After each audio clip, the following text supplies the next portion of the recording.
لك المولى كيلا فديتك يا رسول الله قلبي عليك وحسب مولى وكيلا. الحمد لله رب العالمين والصلاة والسلام على رسوله الأمين نبينا محمد وعلى آله وصحبه أجمعين ومن تبعهم بإحسان إلى يوم الدين. أما بعد فالسلام عليكم ورحمة الله وبركاته. Chers frères et sœurs à la foi, nous rendons grâce à Allah subhanahu wa ta'ala qui parmi ses immenses bienfaits,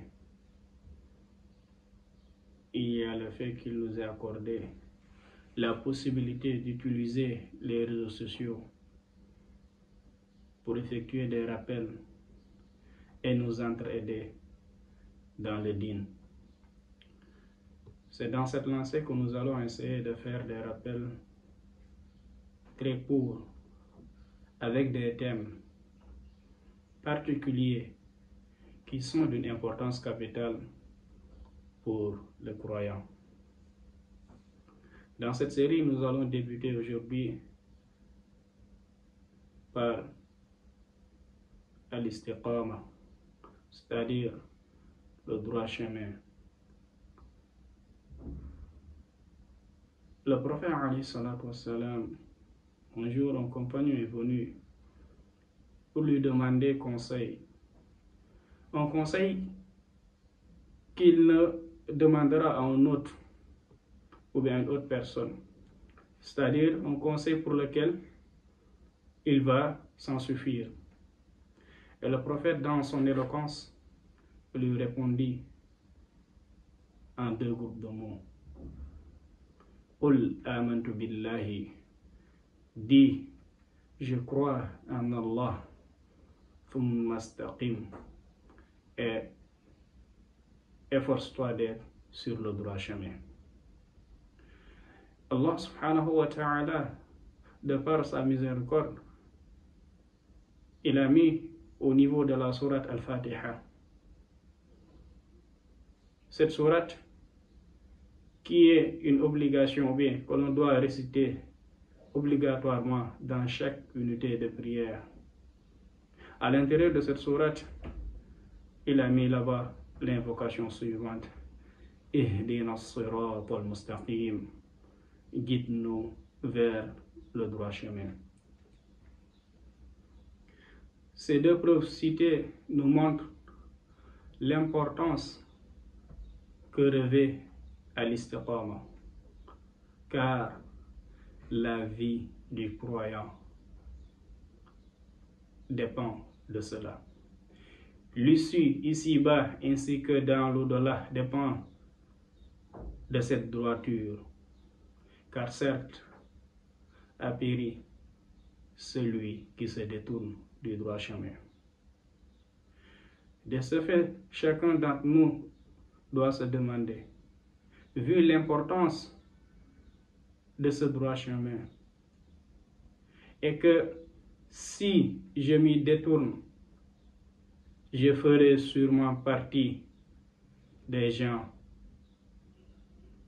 de l'enfer, des gens qui pleureront ici-bas ainsi que dans l'au-delà. Car certes, Allah subhanahu wa ta'ala nous dit que celui qui se détourne de son rappel mènera une vie pleine de gêne. Une vie pleine de gêne ici-bas, mais une vie aussi pleine de gêne dans l'au-delà, du fait des châtiments qui vont l'attendre. Donc, la personne va se dire comment faire maintenant pour se cramponner dans cette istiqama, dans ce droit chemin, car c'est ce qui résume ma vie. Parmi les choses qui aident à être dans ce droit chemin, en premier lieu, il y a le fait d'invoquer Allah subhanahu wa ta'ala pour qu'il t'accorde à te cramponner dans le droit chemin. Car certes, la droiture, c'est juste une grâce qu'Allah subhanahu wa ta'ala accorde à qui il veut. C'est une faveur qu'il fait à son serviteur, à ses bien-aimés. De ce fait, il faut donc l'invoquer. Comme on récite au niveau de la sourate Al-Fatiha, Ihdina as-sirata al-mustaqim, en dehors de la récitation de cette sourate, invoquez beaucoup Allah subhanahu wa ta'ala pour qu'il t'accorde cette droiture. Car celui qui est dans ce droit chemin sera une personne équilibrée ici-bas et fera partie des bienheureux dans l'au-delà. La deuxième chose qui aide à se cramponner dans cette istiqama, dans ce droit chemin, il y a le fait de faire l'autocritique de soi-même. Car celui qui n'essaye pas de s'auto-évaluer ne pourra pas déceler ses manquements, ne sera même pas conscient de ses manquements, car il croira qu'il est dans le bien, alors que réellement est-ce le cas. Donc c'est à travers cette autocritique, cette auto-évaluation que le croyant pourra voir réellement où est-ce qu'il en est avec les recommandations d'Allah subhanahu wa ta'ala. Comment est-ce qu'il se comporte avec ces recommandations? Où est-ce qu'il en est avec les interdictions d'Allah subhanahu wa ta'ala? Comment est-ce qu'il se comporte avec ces interdictions-là? Pour les recommandations, est-ce que tu t'efforces à mettre en pratique le maximum de ce que tu connais réellement? Concernant les interdits, est-ce que tu fais de ton mieux pour les éviter réellement? Parmi les choses aussi qui aident à rester dans ce droit chemin, il y a le fait d'être conscient de ses manquements. Lorsque l'on fait l'auto-évaluation, le croyant connaît maintenant ses manquements, ses défauts, là où ça ne marche pas, là où ça bloque.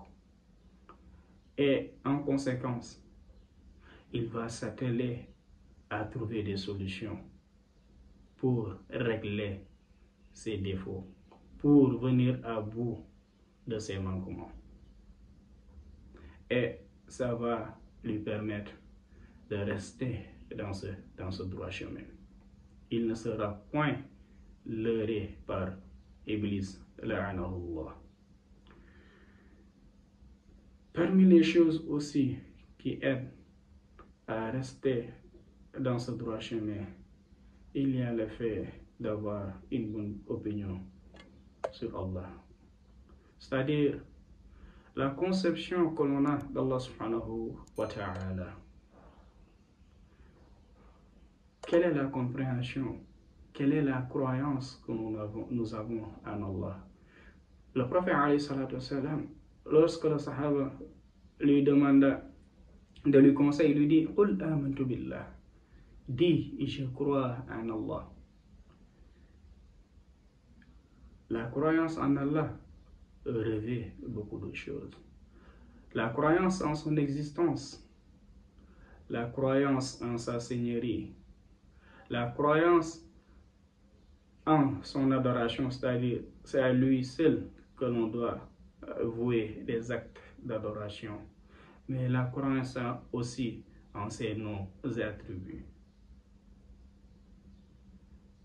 En regardant la croyance en ses noms et attributs, le croyant verra réellement comment est-ce qu'il doit croire en Allah réellement? Quelle est l'idée qu'il se fait d'Allah subhanahu wa ta'ala? C'est à travers cette compréhension que le croyant saura réellement qu'Allah est le tout miséricordieux et le tout très miséricordieux. Allah subhanahu wa ta'ala est le pardonneur par excellence. Allah subhanahu wa ta'ala est celui qui guide dans le droit chemin. Et d'autres noms et attributs qui montrent la perfection d'Allah subhanahu wa ta'ala, sa miséricorde. Et donc, le croyant comprendra que la guidance n'appartient qu'à Allah. Et donc, étant donné qu'il croit que c'est Allah subhanahu wa ta'ala qui guide qui il veut, il va s'atteler donc à invoquer Allah subhanahu wa ta'ala. Avoir une bonne opinion, c'est de se dire que Allah subhanahu wa ta'ala ne lésera point personne. C'est lui qui s'efforce avec une intention pure à être dans le droit chemin. Allah subhanahu wa ta'ala va l'aider. Allah subhanahu wa ta'ala va l'apporter ou bien va lui donner à chaque fois des issues, quelles que soient les situations, pour que ce dernier puisse rester dans le droit chemin. Donc, avoir cette opinion sur Allah subhanahu wa ta'ala nous permettra à chaque fois d'être dans ce droit chemin, nous permettra à chaque fois de l'invoquer, nous permettra à chaque fois de faire des autocritiques pour devenir meilleur et donc rester dans cette istiqama-là. هذا والله أعلم وصلى الله وسلم على نبينا محمد وعلى آله وصحبه. السلام عليكم ورحمة الله وبركاته. وحسبك المولى كلا فديتك يا رسول الله قلبي عليك وحسب مولى وكيلا.